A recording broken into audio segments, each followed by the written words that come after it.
고린도 후서 제1장.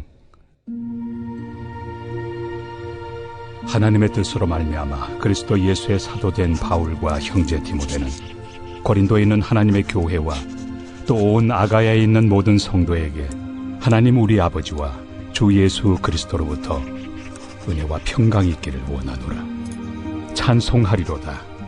그는 우리 주 예수 그리스도의 하나님이시요 자비의 아버지시요 모든 위로의 하나님이시며 우리의 모든 환난 중에서 우리를 위로하사 우리로 하여금 하나님께 받는 위로로서 모든 환난 중에 있는 자들을 능히 위로하게 하시는 이시로다. 그리스도의 고난이 우리에게 넘친 것 같이 우리가 받는 위로도 그리스도로 말미암아 넘치는도다. 우리가 환난 당하는 것도 너희가 위로와 구원을 받게 하려는 것이요 우리가 위로를 받는 것도 너희가 위로를 받게 하려는 것이니 이 위로가 너희 속에 역사하여 우리가 받는 것 같은 고난을 너희도 견디게 하느니라. 너희를 위한 우리의 소망이 견고함은 너희가 고난에 참여하는 자가 된 것 같이 위로에도 그러할 줄을 알미라. 형제들아, 우리가 아시아에서 당한 환난을 너희가 모르기를 원하지 아니하노니 힘에 겹도록 심한 고난을 당하여 살 소망까지 끊어지고 우리는 우리 자신이 사형 선고를 받은 줄 알았으니 이는 우리로 자기를 의지하지 말고 오직 죽은 자를 다시 살리시는 하나님만 의지하게 하심이라. 그가 이같이 큰 사망에서 우리를 건지셨고 또 건지실 것이며 이후에도 건지시기를 그에게 바라노라. 너희도 우리를 위하여 간구함으로 도우라. 이는 우리가 많은 사람의 기도로 얻은 은사로 말미암아 많은 사람이 우리를 위하여 감사하게 하려 함이라. 우리가 세상에서 특별히 너희에 대하여 하나님의 거룩함과 진실함으로 행하되 육체 지혜로 하지 아니하고 하나님의 은혜로 행함은 우리 양심이 증언하는 바니 이것이 우리의 자랑이라. 오직 너희가 읽고 아는 것 외에 우리가 다른 것을 쓰지 아니하노니 너희가 완전히 알기를 내가 바라는 것은 너희가 우리를 부분적으로 알았으나 우리 주 예수의 날에는 너희가 우리의 자랑이 되고 우리가 너희의 자랑이 되는 그것이다. 내가 이 확신을 가지고 너희로 2번 은혜를 얻게 하기 위하여 먼저 너희에게 이르렀다가 너희를 지나 마게도냐로 갔다가 다시 마게도냐에서 너희에게 가서 너희의 도움으로 유대로 가기를 계획하였으니 이렇게 계획할 때 어찌 경솔이하였으리요. 혹 계획하기를 육체를 따라 계획하여 예 하면서 아니라 하는 일이 내게 있겠느냐. 하나님은 미쁘시니라. 우리가 너희에게 한 말은 예하고 아니라 함이 없노라. 우리 곧 나와 실루아노와 디모데로 말미암아 너희 가운데 전파된 하나님의 아들 예수 그리스도는 예하고 아니라 함이 되지 아니하셨으니 그에게는 예만 되었느니라. 하나님의 약속은 얼마든지 그리스도 안에서 예가 되니 그런즉 그로 말미암아 우리가 아멘하여 하나님께 영광을 돌리게 되느니라. 우리를 너희와 함께 그리스도 안에서 굳건하게 하시고 우리에게 기름을 부으신 이는 하나님이시니 그가 또한 우리에게 인치시고 보증으로 우리 마음에 성령을 주셨느니라. 내가 내 목숨을 걸고 하나님을 불러 증언하시게 하노니 내가 다시 고린도에 가지 아니한 것은 너희를 아끼려 함이라. 우리가 너희 믿음을 주관하려는 것이 아니요 오직 너희 기쁨을 돕는 자가 되려 함이니 이는 너희가 믿음에 섰음이라.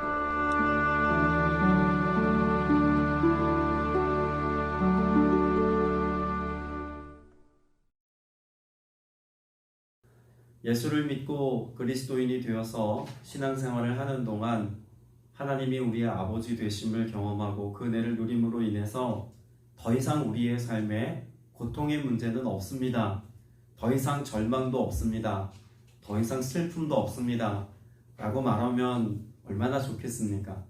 그러나 우리가 오늘을 살면서 신앙생활을 한다고 해서 반드시 고통, 고난, 또 경제적인 위기나 어려움, 삶에서 겪어야 하는 보편적인 삶의 힘겨움들이 우리 일상에서 더 이상 찾아오지 않는 것은 결코 아닙니다. 누구에게나 어려움은 여전히 존재하고 또 마음 가운데 무너지고 힘든 순간들은 늘 찾아온다고 해도 과언이 아닙니다. 그러나 달라지는 것이 있습니다. 고난 중에 또 고통과 탄식과 눈물이 있는 중에도 우리는 다른 차원의 위로를 경험할 수 있습니다. 사람의 말이나 혹은 세상의 가치들로 우리의 삶을 위로할 수 없는 상황 가운데서도 하나님은 우리의 위로자가 되어 주셔서 우리의 곁을 지키시고 여전히 우리의 삶에 우리의 이성과 상식을 뛰어넘는 하나님의 돌봄으로 역사하시는 위로를 경험할 수 있습니다. 때문에 우리가 그런 하나님의 위로하심의 은혜를 누리기 위해서 또한 하나님을 신뢰하는 믿음을 가지고 온전히 주님을 의지하는 삶을 또 살 수도 있는 것이죠. 사도 바울은 여러 교회들에게 편지하면서 위로의 하나님에 관하여서 자주 언급하고 또 권면했습니다. 그것은 그만큼 초대교회, 특별히 사도 바울이 개척한 여러 교회들 가운데 하나님의 위로와 크신 돌봄이 필요했다라고 하는 것도 이해할 수가 있겠죠. 고린도 후서의 말씀도 그런 점에서 보면 위로의 편지라고 말할 수 있습니다. 고린도 전서 상황을 이해하고 후서 상황을 이해하면 왜 사도 바울은 고린도 후서에서 위로의 하나님에 관해서 많이 언급했는지를 우리가 들여다볼 수 있습니다. 고린도 전서는 어떤 배경을 가지고 쓰여졌죠? 고린도 교회의 문제 때문에 이 문제에 대한 해답을 주기 위해서 마치 답변서와 같이 정말 불붙는 심령을 가지고 교회 성도들을 책망하고 권면하고 그래서 성도들이 영적으로 일깨어나서 다시금 믿음의 자리에 서기를 소망하는 마음을 가지고 급하게 써내려간 편지입니다. 어떤 문제들이 있었습니까? 여러 가지 파벌이 나뉘었죠. 그리고 은사 문제를 두고 어떤 은사가 더 좋으냐 나쁘냐를 두고 서로 높낮이를 재는 그런 문제들도 있었습니다. 음행의 문제가 있었습니다. 그것도 세상에서도 저지르지 않는 그런 더 나쁜 종류의 그런 음행의 문제들이 교회 안에 용납되어졌던 세속화의 문제가 교회 공동체 안에 불거졌고 또 그것을 사도 바울이 듣고 얼마나 마음이 슬펐는지 모릅니다. 때문에 이런 문제들에 대해서 사도 바울이 빨리 답변하고 조정해서 교회를 치리하고 돌봄을 주어야 될 필요가 있었다는 이야기죠. 그런데 사도 바울이 이와 같은 마음을 가지고 디도에 의해서 이 편지가 고린도 지역에 회람되도록 편지를 써서 보내었습니다. 그럼 편지를 보낸 사도 바울 마음은 어떤 마음이었을까요? 이 편지를 읽은 고린도 교회 성도들이 어떤 반응이었을까? 어떻게 새로워졌을까에 대한 기대함이 있지 않았겠습니까? 사실 기도가 여러 가지 이유들 때문에 늦게 도착했습니다. 편지를 전달하고 다시 사도 바울에게 고린도 교회 소식을 전달해 주기까지 상당 시간이 걸렸는데 그렇게 늦게 돌아온 디도의 고백을 들은 사도 바울 마음이 기뻤습니다. 왜 기뻤을까요? 고린도 교회 성도들이 사도 바울의 친필로 쓴 이 편지를 받아들고 이전에 잘못된 삶의 모습들을 돌이키고 회복해가는 그런 은혜의 모습들이 있었노라고 디도로부터 듣게 된 거죠. 여러분, 이런 소식을 들은 사도 바울 마음에 제일 먼저 하고 싶었던 게 무엇이었을까요? 감사와 격려와 위로의 말을 어떻게든 고린도 교회 성도들에게 다시 전하고 싶었던 마음이 컸을 겁니다. 지금 같으면이야 전화 한 통 바로 하지 않겠습니까? 내 말을 들어주어서 그렇게 마음 가운데 회복을 경험하고 그런 위로를 받았다고 하니 나 또한 위로를 받노라고 기쁨의 고백을 아마 빠르게 전화했을 겁니다. 그런데 당시 상황에서는 유일하게 할 수 있는 것이 무엇이었습니까? 편지죠.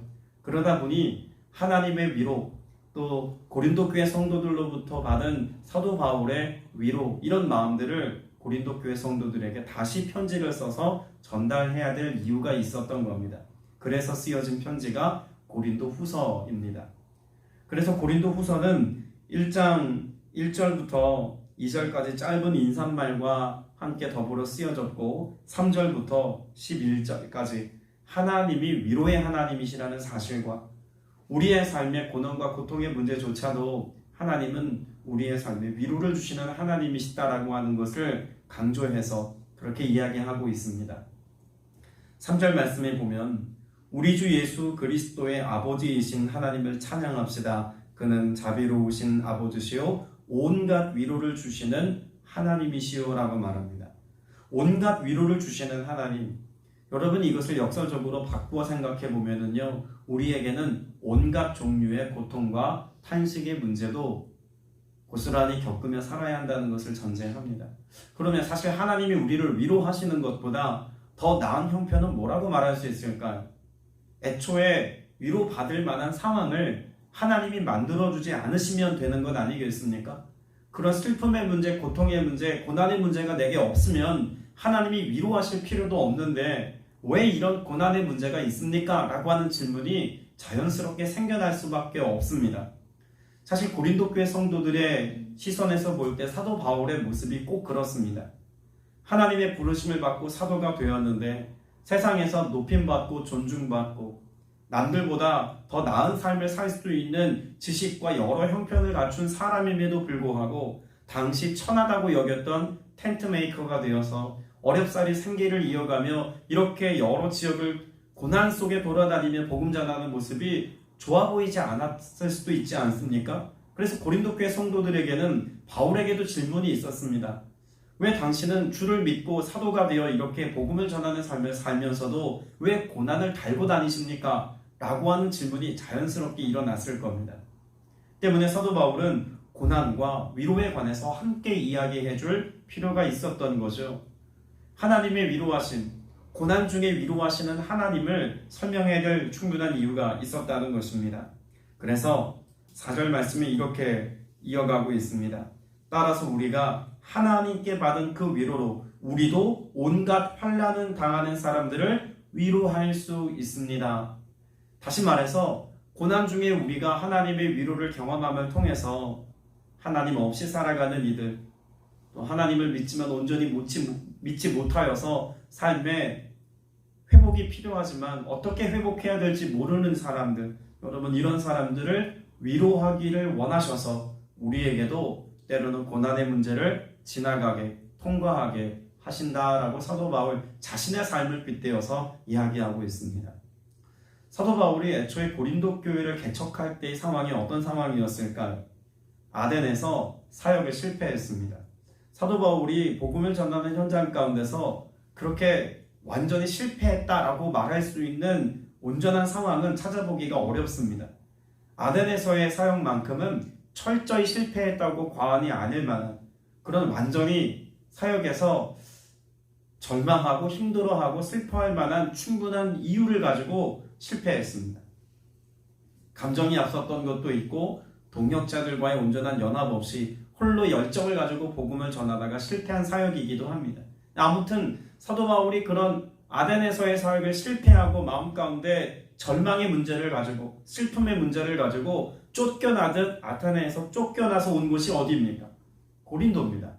고린도 교회 개척은 사도 바울이 여기 와서 내가 하나님의 복음을 전해야겠다, 내가 고린도에 가서 하나님의 능하신 일들을 나타내야겠다, 이런 영적 결연함을 가지고 왔다기보다는 사역에 실패한 슬픔과 낭망의 문제를 가지고 절망의 문제를 가지고 고린도에 도착하여서 여기에서는 하나님이 어떤 일들을 행하실까 라고 하는 것을 기대하는 마음으로 머물렀던 곳이 고린도입니다. 그런데 사실 고린도 이 항구 도시가 로마로부터 박해를 받아서 황제의 칙령에 의해서 더 이상 그리스도인들은 여기 있지 못한다 라고 하는 그 칙령에 의해서 밀려 내려온 것이 고린도였습니다. 그러니까 박해받은 성도들이 그런 박해와 고난의 문제를 가지고 모인 곳이 고린도라고도 말할 수가 있겠죠. 그래서 그렇게 박해를 피해서 왔던 사람들 중에 브리스길라와 아굴라 같은 그런 경건한 믿음의 사람들을 만난 곳도 고린도입니다. 그래서 여기에서 사도 바울이 같은 업을 가지고 있다는 이유로 그렇게 함께 텐트 메이커로서 일을 하면서 친분을 쌓고 시작을 했고 여기에서 위로를 받고 하나님의 행하시는 일들을 고린도 교회가 성장해가는 모습을 통해서 볼 수 있었습니다. 자, 그러면 사도 바울도 실패하고 낙담한 상황이었고 고린도 교회 개척 멤버였던 브리스길라와 아굴라뿐만 아니라 함께 그 가정에 모여서 예배하는 지체들도 박해 때문에 고난 때문에 삶의 위기와 어려움 때문에 고린도에 모여서 함께 신앙생활을 시작했다면 바울도 고린도 교회도 무엇으로부터 위로를 경험하는 것입니까? 고난 중에 행하시고 일하시는 하나님으로 인하여서 위로를 경험했다고 말할 수 있을 겁니다. 도무지 만날 수 없는 상황이었는데 그리스도인들을 만나게 된 사도 바울에게는 여러분 적지 않은 위로가 되었습니다. 브리스길라와 아굴라 같은 상황만 생각해 보아도 여기에서 이와 같은 하나님의 말씀을 그리스도의 영적 교훈을 탁월하게 가르쳐 줄 수 있는 믿음의 사람을 만날 수 있을 거라고는 상상도 못했을 겁니다. 지나고 보니 하나님이 계획하셨구나, 하나님이 이렇게 역사하셨구나 라고 하는 것으로 그들은 위로받을 수 있었다는 이야기입니다. 고난 자체가 즐겁지 않습니다. 누구에게도 고난은 피하고 싶은 삶의 문제입니다. 그런데 고난의 문제를 지나고 통과한 어느 즈음에 그 고난을 지날 수 있도록 위로하시는 하나님을 경험하고 나서 뒤를 돌아보니 하나님이 이렇게 일하셨구나, 하나님이 이렇게 말씀하셨던 것을 성취하여 이루셨구나 라고 하는 것을 경험하게 된다는 것입니다. 사실 이런 상황적인 문제를 떠나서도 사도 바울은 하나님의 위로를 이미 충분히 경험했던 사람입니다. 산상수훈의 말씀 가운데 보면 하나님의 위로 어떤 사람이 받는다고 했습니까? 애통하는 자가 하나님의 위로를 받을 것이다 라고 하는 것을 마태복음 5장 4절에서 말씀합니다. 사도 바울에게는 애통함이 있었습니다. 비통함이 있었다고 해도 과언이 아닐 겁니다. 예수를 알지 못하는 영혼들, 특별히 하나님과는 전혀 상관없는 삶을 살고 있는 이방인들에게 예수 그리스도의 복음이 없다는 사실은 사도 바울 입장에서는 그 어떤 삶의 문제보다도 애통하는 마음이었습니다. 이 애통하는 마음을 가지고 3차에 걸친 전도 여행을 떠났던 것이고, 그 애통하는 마음을 가지고 가는 곳마다 복음을 전했고, 자신의 안입 따위는 돌볼 겨를도 없이 주를 위한 삶을 끊임없이 선택할 수 있었던 것이 바로 이 애통함 때문이었습니다. 그런데 그 애통함을 가지고 그가 어떤 하나님의 위로를 경험했을까요? 바울이 가는 곳마다 하나님의 복음이 힘있게 전해져서 믿는 무리가 더하여지는 은혜가 있었고, 교회가 개척되었는데 그 개척된 교회 안에 믿음의 사람들이 세워지고 교회 안에 믿는 무리가 더하여지는 은혜가 있었습니다. 때로는 신령한 은사를 가지고 수많은 권능과 기적의 역사가 나타나기도 했고, 바울뿐만 아니라 그가 개척한 교회 공동체 안에, 고린도 교회만 해도 그렇죠, 은사를 따라서 각양 하나님의 특별한 은혜의 역사들이 일어났습니다. 방언하는 자, 예언하는 자, 병 고침의 은혜를 경험하는 자, 치유의 은사가 나타나는 자, 수많은 하나님의 역사들을 보면서 사도 바울은 위로를 경험했다는 것입니다. 자, 그러면 오늘 그리스도인 된 저와 여러분, 어떤 삶의 자리에서 위로를 경험할까요? 내가 원하는 것이 이루어질 때 위로를 받는 것이라고만 생각할 수 없습니다. 내가 원하지 않는 일들이 일어날 수 있습니다. 고난받을 수 있고 힘겨운 삶을 통과할 수 있습니다. 그런데 그러한 같은 상황을 피할 수 있도록 하나님께서 예비하신 길을 보이시는 것도 위로지만, 때로는 고난을 통과하는 그 삶의 현장 가운데서도 하나님의 하나님이심을 내게 나타내 주시고, 그 고통의 문제를 가지고 기도할 때 하나님께서 감당케 하시며 뛰어넘게 하시는 은혜를 누릴 때 곧 하나님의 행하시는 일을 보면 우리는 위로를 경험할 수 있습니다. 교회 안에서 이런 하나님의 위로가 넘쳐나자면 무엇보다도 하나님의 일하심이 넘쳐나야겠죠. 사역자로서 하루의 사역을 감당하면서 힘든 순간들이 꽤나 있습니다. 새벽부터 어떤 때는 밤 늦은 시간까지 거의 24시간을 교회 안에서 보내야 할 때도 있고, 정말 오랜 시간 동안 사역을 하다 보면 그 어떤 날은 정말 몸이 지칠 때가 있습니다. 그런데 그 지친 몸을 이끌고 집으로 돌아가는 어느 때 목사님이 오늘 이와 같은 사역을 통해서 말씀을 전해주셔서 제가 이렇게 회복됐습니다. 목사님이 이렇게 기도해 주셔서 제가 위로를 얻었습니다. 그런 문자 하나만 받아도요, 새 힘이 나는 것 같습니다. 정말 오늘 그렇게 수고한 그런 사역의 가치가 이런 데 있었구나라고 하는 것을 경험하게 됩니다. 하나님이 그 영혼에게 이렇게 일하셨구나, 하나님의 일하심을 보면 위로를 받습니다. 여러분, 교회 공동체는 그런 하나님의 일하심으로 인하여 위로를 받는 곳이라고 해도 과언이 아닐 것입니다. 오늘 저와 여러분의 삶 속에도 그런 하나님의 위로가 있기를 소망하고, 그런 위로를 경험한다는 것이 막연한 일이 아니라 하나님이 여러분의 인생 속에 나의 힘으로 감당할 수 없는 문제 속에 간섭하시고 이끌어주시고 도와주셔서 하나님의 실제를 경험하는 것으로서의 위로가 여러분 안에 넘쳐날 수 있기를 축복합니다. 두 번째 위로가 있습니다. 6절 이하에 보면 사도 바울은 자신이 당하였던 고난, 특별히 아시아에서 그가 겪었던 여러 고난에 대한 이야기를 고린도 교회 성도들과 나눕니다. 어떤 고난이라고 이야기합니까? 8절 말씀에 보면 우리가 아시아에서 당한 환난을 여러분이 알기를 바랍니다. 우리는 힘에 겹게 너무 짓눌려서 마침내 살 희망마저 잃을 지경에 이르렀습니다. 그리고 9절에 가서는 우리는 이미 죽음을 선고받은 몸이라고 느꼈습니다 라고 이야기를 합니다. 그러니까 절망입니다.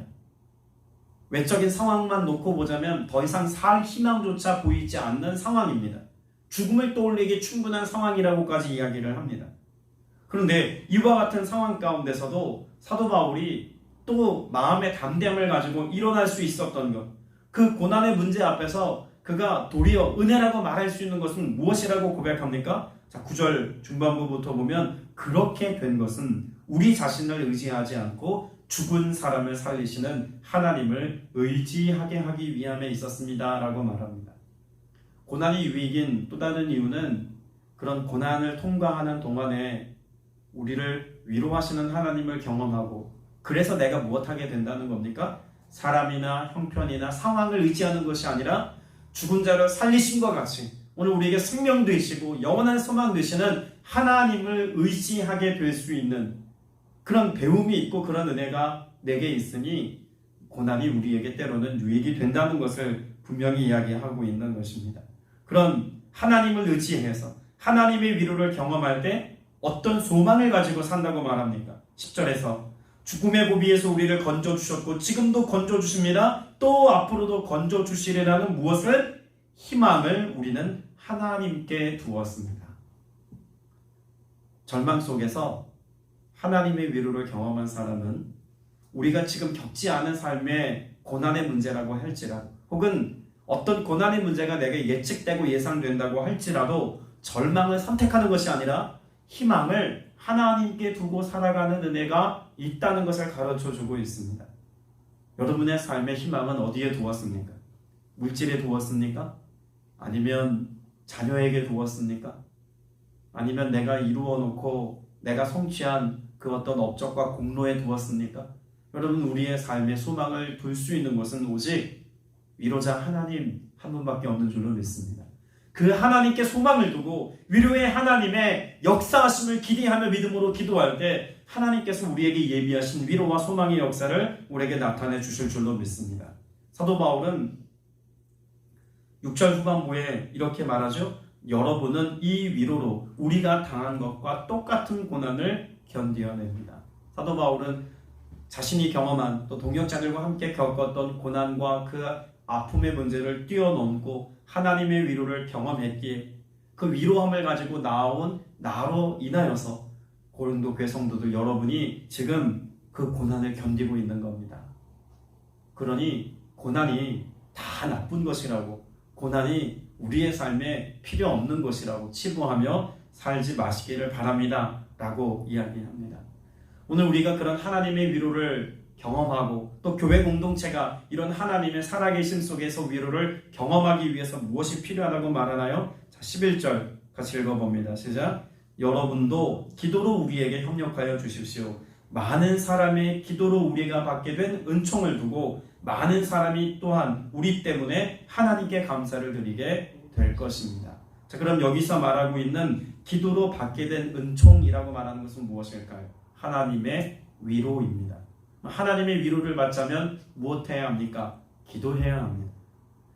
기도하지 않고 우리가 하나님의 위로를 받을 수 없습니다. 기도할 때 하나님이 일하시고, 기도할 때 하나님의 일하심에 대한 은혜로 인하여 우리는 하늘의 위로를 받을 수 있고, 또한 기도할 때 그 위로하심을 가지고 누군가에게 나아가 또 다른 위로자로서의 삶을 살 수 있습니다. 말씀을 맺으면서 헨리 나위엔이라고 하는 분이 쓴 상처 입은 치유자라고 하는 이 가치를 여러분과 나누고자 합니다. 여러분, 우리는 상처 입을 수 있습니다. 그런데 상처가 하나님의 위로하심을 통하여서 딱지가 않고 단단해지고 굳은 살이 배기고 온전해지면 우리는 무엇 할 수 있습니까? 그 흔적을 가지고 그 흔적으로 인하여서 누군가에게 위로가 되는 삶을 살 수 있다는 것입니다. 사도 바울은 하나님의 위로뿐만 아니라 여러 교회들에게 편지하고 여러 교회들에게 하나님의 위로를 전하면서 항상 하나님의 사람들을 함께 보냈습니다. 고린도후서 7장 6절에도 보면 낙심한 자들을 위로하시는 하나님이 디도가 옴으로 우리를 위로하셨으니라고 말합니다. 사도 바울도 이 고린도서 말미에 나 역시도 여러 가지 많은 근심과 걱정과 염려나 궁금함이 있었지만 디도가 옴으로 그 사람을 통해서 내가 위로를 받았다라고 말하고 있지 않습니까? 또 빌레몬서 1장 7절에도 보면 형제여 성도들의 마음이 너로 말미암아 평안을 얻었으니 내가 너의 사랑으로 많은 기쁨과 위로를 받았노라 라고도 말합니다. 여러분, 사도 바울 자신도 하나님께서 만나게 하시고 또 교제하게 하시고 동역하게 하신 사람들을 통해서 평안을 얻고 기쁨과 위로를 받았다고 말합니다. 여러분, 우리는 하나님의 일하심의 통로로서의 삶을 오늘 살아야 할 줄로 믿습니다. 내가 하나님의 위로를 경험하고 은혜를 받는 것도 너무나 중요하지만 하나님께서는 바울의 사역을 통해서 우리에게 말씀해 주고 있습니다. 디도가 그랬던 것처럼 또 사도 바울 옆에서 누가나 여러 디모데와 같이 동역자로서 헌신된 사람들처럼 브리스길라와 아굴라처럼 자기의 집을 내어주고 함께 어려움의 지경을 지나갔던 사람들처럼 이런 하나님이 보내신 사람들을 통해서 교회 안에 하나님의 위로가 넘치게 하셨다는 것을 보여주고 가르쳐 줍니다. 여러분도 그런 위로의 사람이 되시고 또 소망의 사람이 되어주셔서 하나님의 위로하심이 여러분을 통해서 많은 지체들에게로 흘러가는 은혜가 있기를 주님의 이름으로 축복합니다. 기도드리겠습니다. 은혜가 풍성하신 아버지 하나님, 우리 안에 애통함이 있습니다. 영혼을 향한 애통함을 가지고 기도할 때 주님의 행하신 일로 우리를 위로하여 주옵소서. 때로는 우리가 고난의 자리에 있으며 또 때로는 내가 사랑하는 이들이 고난의 현장 가운데 있음을 보고 탄식합니다. 주님께서 우리에게 약속하신 그 위로하심으로 역사하셔서 우리 안에 있는 슬픔의 문제, 또 누군가 직면하여 지나가고 있는 슬픔의 문제로 함께 기도할 때 일하시고 역사하시는 하나님을 경험할 수 있도록 은혜 베풀어 주시옵소서. 우리의 모든 연약함을 아시고 질고를 하시는 주님께서 우리를 위하여 고난당하시고 채찍에 맞으시고 죽기까지 사랑하심으로 십자가 지심을 우리가 알고 믿습니다. 주님, 우리를 향한 주님의 그 위로하심과 용서하심과 자비와 한량없는 사랑 앞에서 우리들 또한 주님의 모습을 가지고 그 사랑과 위로함으로 세상 가운데 희망을 전할 수 있는, 소망을 노래할 수 있는 기쁨의 자녀들이 다 되게 하여 주옵소서. 이 놀라운 하나님의 일들을 오늘도 이루어 주실 것을 믿사옵고 살아계신 우리 구주 예수 그리스도 이름으로 간절히 기도드렸사옵나이다. 아멘.